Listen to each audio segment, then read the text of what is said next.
The government can now use fiber optic cables to provide faster and cheaper internet service even in remote areas at no cost. Mon Jocson tells us why.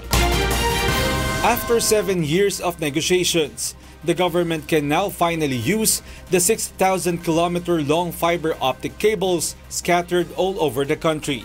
This after the Department of Information and Communications Technology signed a tripartite agreement with the National Grid Corporation of the Philippines and the National Transmission Corporation. At no cost, the government can use the cables to provide internet service even in far-flung places. Fiber optics is a network cable designed for long distance and have very high-performance data networking. The country's current bandwidth is from Globe and Smart. But once the fiber optics are used, the government can now have an internet connection on its own. With this, government agencies will be linked up, assuring faster and easier transactions.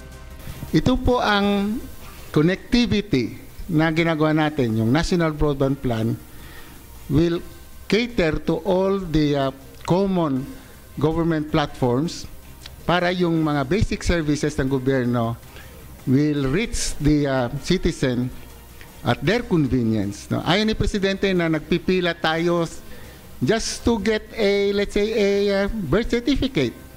DICT plans to make the fiber optics available to small telco players to give the public cheaper and faster internet connection, especially in many unserved areas.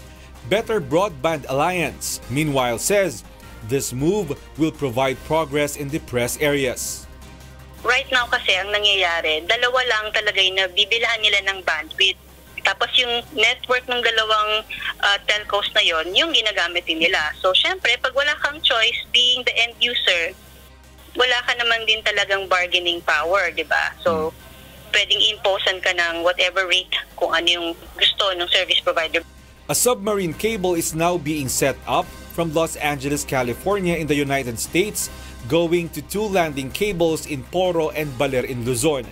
The government will connect the fiber optics that will then bring faster internet connection to the rest of Luzon and the whole Visayas and Mindanao. Mon Jocson, UNTV News and Rescue, Pasay City.